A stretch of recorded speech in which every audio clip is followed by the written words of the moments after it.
አይነት መርዛማ ሰው ነኝ ግን አንተ እድሌን በቤቲንግ ጨርሼ በልጅነቴ እሾሃማ ሰውኝ ልቀር የኢትዮጵያ አሁን ለምን ዳውን ኩብለ ትደነቃለህ በውስጤን እያለሁ እናቴን መታ አንቃ ግደለኝ እናቴ ገደለኝ ራስን ከድህነት ነፃ አውጣ ሳምንት በደግፈው ሳምንት ምን አንተ እንዴ እኔ የምፈልገው በፍጹም አይሳካም ኧረ እኔ በቃኝ እናቴ በቃኝ ኧረ ቀለዱባቸው የሚለው ራሱ አይገልጸውም አስተግፍሩላህ አልዓዚም አስተግፍሩላህ ይሄ እኮ ኃጢአት እኮ ነው የምሬን ነው የምላለው እንዴ ይሄ ኃጢአት ነው ማን አንተ ኳስ እየተቀባበሉ ህዝብ ይጮህባቸዋል የፈረንሳይ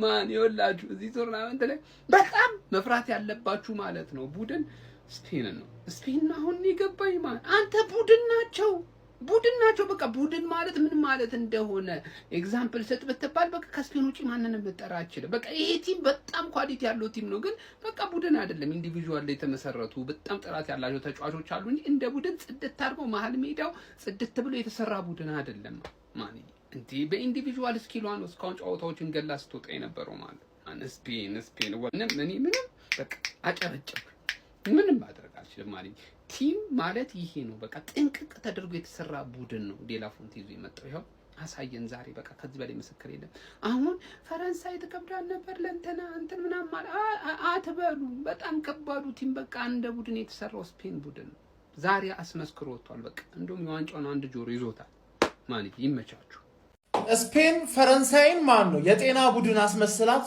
አሸንፋ ፋይናሊስት ሆናለች ማን ይጀመር እኔ ለሚን የማል ካወራ እኮ ማን ምንም አይነት ቀመር ስትቀምር ማን ለሚን የማል ካወራ ያሸንፋል ብለህ ነው መሄድ ያለብህ ማን ምክንያቱም እሷ ምንም ባያረግ ራሱ በቃ ካወራ ያቃል ቡድኑን ያቃል አባቴ ሮቦት የሆነ ቡድን ሸት ዳውን ኮምፕሊትሊ ሸት ዳውን 90 ደቂቃ አይደለም 90 ሰዓት ቢጮት የሚያገቡ አይመስሉም ነው ማለት ገባ አይደለ እንደው ሜሪኖ ራሱ ላሻላችሁ ገባ እሱ ራሱ ገብቶ ሶስተኛውን ይቀረቀርላችሁ ነበር ከፈለገ ማለት ጣም ያሳዛኝ ተሸናፊ ነው ማለት ምን አይነት ቡድን ስፔን ቡድን ናት በቃ አንድ ጎል የገባባት ሙሉ ቶርናመንቱን ማለት እና ምርጥ ዲፌንስ ስላላት አይደል ኳሱን ይዘው ነው ዲፌንድ የሚያደርጉት ማለት ኳሱን ይዘው አንተ ኳስ ወዲያውኑ ተሰጣቸዋለህ እነሱ ኳስ ከሺህ ዓመት በኋላ ነው የሚሰጡ ማለት ገባ ኳስ ካላገኘ ምን ሁሉ ታገባው ነው ምባፔ ገባረ ከዚህ ጨዋታ የተማርነው ዲክታተርሺፕ አያዋጣም አሁን ማድሪድንም ዲክታተርሺፕ ደርሶ መልስ ኤፍሲ ትደርስና ወፍ ገባረ ወይኔ አባታ አስበላና ታድክም ሰውዬ በቃ ይኸውልሽ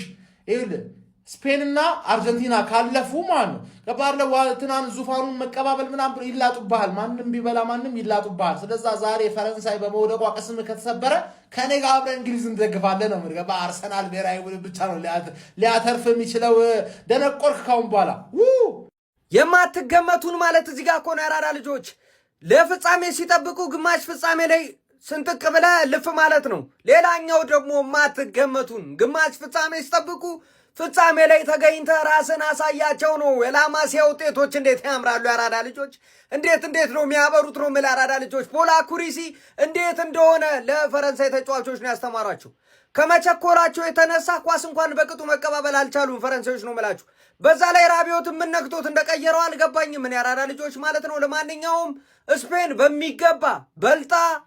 በሚገባ ተሽላ ፍጻሜ ማለፍ የነበረበት ክለብ አልፎ ተገኝቷል ማለት ነው አሁን ነገ የእንግሊዝና የአርጀንቲናን አሸናፊ በጉጉት የምትጠብቅ ይሆናል ማለት ነው ስፔን ያራዳ ልጆች ለዋዛ ፈዛዛ መቀመስ አይነት ቡድን አይደለም ማለት ስፔን አፎ ቆይ እኔ ግን ምን ባጠፋ ነው በዛ ዓለም ዋንጫ ይሄን ያክል እንዲቃጠል የተፈረደብኝ ሀቢቢ ምንድነው ደግሞ ዛሬ ምን አይነት ጉዳይ የሆነ ጨዋታ ነው የምናየው አረ በፈጣሪ ያለ እንደዚህ ይቻላል ሮድሪ ፋቢያን ሩስ ምንድነው መሰሩት ምንድነው ሀቢቢ እንዴት ይሄንን ሰዓት የራሴ የፊት መስመር ተጫዋች ያለበትን እንዲ ፓራላይዝ ታረጉታላችሁ ቹዋሜኒ ሲጀመር አንተ ጮማራስ ነህ አንተ ኳስ ተጫዋች አይደለም እኔ the most overrated ተጫዋች ቹዋሜኒ ማለት ነው ሀቢቢ ጮማራስ የሆነ ተጫዋች ማለት ነው ሉካስ ዲኜ አሁን ሲጀመር ነጭ ተጫዋች ከፈረንሳይ ጥቁሩስ ነጭ ተጫዋች እንዴት ይወጣል እሱ ወዲዛ ጡርዛት እኔ በቃኝ ዓለም ዋንጫ የኢሉሚናቲ የ666ቶች ምን ቤት ነኝ እኔ? አርስዬ ብታቃጥለኝ ይሻለኛል እዛው ላይ እኔ ማንም ይብላው ባላ ምን አገባኝ። ቫሞስ ኤስፓኛ ቫሞስ ላሚን ያማል ቫሞስ ባርሳ። በስም ያማል ለምባፔ አባቱ ነው ስልህ አትሰማኝም። አሁን ፊፋ እንዴት አድርጎ ፍራንስን እንዴት እንደጣላት በኋላ በቀጣይ ቪዲዮ በደንብ አስረዳችኋለሁ። የተሸረበው ሴራ ማለት ነው። ነገር ግን ስፔኖች እኔ እግዚአብሔር ነው ብላችሁ በቃ እግር ኳስ ምን እንደሆነ ለዓለም እያስተማሩ ነው። ጋላክቲኮ በሰበሰብ በትክክል ባርሳን ያየ ነው። በቃ ጋላክቲኮ መሰብሰብ ሳይሆን ማለት ነው እግር ኳስ እንደዛ እንዳልሆነ ወይኔ በስመ አብ። ከዚህ በኋላ ማንም ይብላው። እንደ ቀልድ አርጀንቲና ከፍራንስ የደረጃ ጨዋታ ላይ ነው ሪማች ምናምን ብለን ነበር። የደረጃ ጨዋታ ላይ ሊገናኙ ይችላሉ።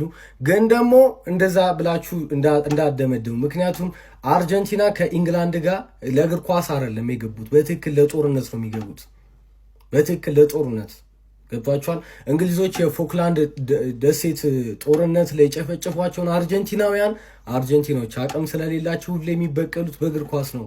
ዲያጎ ማራዶና በእጁ አግብቶ የተበቀላቸው ደምን ባያስለቀሳቸው በእግር ኳስ ነው። ጥይት ተኩሰው አይደለም። ዛሬም ገብተዋል። ጥይት የተተኮሰባቸውን በእግር ኳስ ሊበቀሉ ነው ነገ የሚገቡት እና እንደ ቀላል ጨዋታ እንዳታስቡት ማለት ነው። ስፔን ከአርጀንቲና ፋይናል ከሆነ እኔን ምንም በቃ እኔ በህይወቴ ሁሉ ነገር አየሁ። እኔ በሞትም አይቆጨኝም። ከመውደቅሽ ሳሊባ መጉዳቱ ነው። እኔ አቡዬን ተከትዬ መቋጠሬ ነው ለዚህ ሁሉ የዳረገኝ። ወይ ስፔን ደግሞ አርጀንቲና ማጤ ከሆነ ምን ያንቀለቅልሻል? ትጥያለሽ አርጀንቲና። እኔ እሺ ማንን ደግፌ ነው የሚሳካልኝ? እሺ ማንን ደግፈን? አረ ስኬት ራቀኝ። ለስፔን ቆመን ነው ማጨብጨብ ያለብን። ምን አይነት ጨዋታን ያሳዩን፣ ምን አይነት የበላይነት ነው። ፍራንስ እንደዚህ ብርክ እስኪላት ፈርስት ሃፍ ምንም እስከማይሞክሩ ድረስ ማለት ነው። አስባችሁታል? ያንን የመሰለ የአጥቂ መስመር ሴኔጋልም አቁሞት ነበር። ግን አስቡት፣ ይህ ሰሚ ፋይናል ነው። በቃ ማጥቃት ብቻ ጥቅም የለውም። ተከላካይም ወሳኝ ሲሆን ምን አይነት ተከላካይ ነው ያየ ነው? ምን አይነት ጥምረት ነው ያየ ነው? ስፔን ጸዴ ቲም ናት፣ ምንም ጥያቄ የለውም። ፈረንሳይ ስፔኖችን አይችላቸውም። ለተከታታይ ሶስት ጨዋታ ወሳኝ 3 ጨዋታዎችን አሸነፉ ስፔኖች። ያማልና ኪሊያን ያማል ያለበት ቲም ኪሊያን በቃ ይቻላል አይደለም። በቃ አሁንም ኦፍሳይድ እየቀቀሉት ነው። የሆነ ያንሲ ፍሊክ እጅማ አለበት። 3 ኦፍሳይድ ነው 4 ኦፍሳይድ ነው የገባው ኪሊያን ራሱና ምን አይነት ስፔን ያየነው ከመሃል እስከ አጥቂው እስከ ተከላካዩ በጣም ያበደ ነው። ለአሰልጣኙ ማጨብጨብ አለብን። ፋይናሉን ማየት ፈልጋለሁ። ፋይናሉ ማን አልፎ ማየት እንደምንችል የነገው ጨዋታ ወሳኝ ነው። ግን ስፔን ትችላለች። አቦ ስፔን አንዴ ለስፔን። ለማንኛውም ስፔን ማለት ነው ፈረንሳይን 2-0 በማሸነፍ የዋንጫው ፋይናሊስት ሆናለች በጌታ ስም። ለማንኛውም ስፔን ማለት ነው ሰከንድ ሃፍ ጭራሽ እብዶና ብሶባት አልገባችም። ኧረ በስመ አብ ፈረንሳይን እኔ ሰከንድ ሃፍ ካምባክ ምናምን ጠብቄ ነበር። እውነት አልዋሻችሁም። ለፈረንሳይ ደጋፊዎች እጅግ በጣም አዝናለሁ። ዲዲዴ ሾው አይችልም። ከምር ነው የምላችሁ። ታክቲክ የተባለ ነገር ይሄ ሁሉ ተጫዋች ይዘ ራያን ቸርኪን በዛ ሰዓት ነው የምታስገባው። ያ ሁሉ አጥቂ ተይዞ እንደዛ ብዙ ቻንስ ክሬት የሚፈጥር ተጫዋች ኧረ በስመ አብ ምንም ታክቲክ የለውም። የስፔኑ አሰልጣኝ ግን ቃላት የለኝም ለሳቸው። ከምር ነው የምላችሁ። ጌሙ ማለት አንበውታል፣ በልተውታል ፈረንሳዮችን በቃ እንዴ! ኧረ ቃላት የለኝም እግዚአብሔርን። ሮድሪ እንዴት አባት ነው የምትችለው ሮድሪ! በስማ ፔድሮ ፖሮ ሚጎ። ለማንኛውም ማለት አጥቂ ምናምን ገበያ ላይ ትውጪ ምን አይነት የአጥቂ ጎል ነው ያስቆጠረው ፖሮ። እውነት ነው ብላችሁ ቃላት የለኝም። አረ ስፔን እግዚአብሔርን ላሚን ያማል በቃ እኔ በስፔን በኩል ሁሉም ግብ ጠባቂ ሁሉ እንዴት ልዩ ነው ግብ ጠባቂው ራሱ። ለማንኛውም ለስፔን የዋንጫው ፋይናሊስት ሆናለች ስፔን። ቃላት የለኝም። እግዚአብሔር ይመቻቸው። ማን ነው ጨዋታውን በጠበቀው ልክ ያገኘው? ኮመንት ላይ ያሳውቁኝ። የምር ጨዋታው በእንደዚህ ስፔን ብቻዋን ተጫውታ ብቻዋን አጥቅታ ብቻዋን ሞክራ ፖዚሽን ሁሉም ነገር በልጣ ታሸንፋለች ብሎ የገመተ ሰው አለ? እግዚአብሔር ፈረንሳይ እኮ በስመ አብ። ግን አንድ ነገር የተረዳሁት ነገር ከስኪል ታክቲክ ይበልጣል። በቃ ይሄን ነው ያየሁት ዛሬ። አባቴ 11ዱም ድሪብል አድርገው ምንም አድርገው ማለፍ ቢችሉም ማግባት ቢችሉም ታክቲክ ቡድን ግን ታክቲክ ካለው ስኪልም ማሸነፍ ትችላል። ይሄንን ያየሁት በስመ አብ። ትችላላችሁ።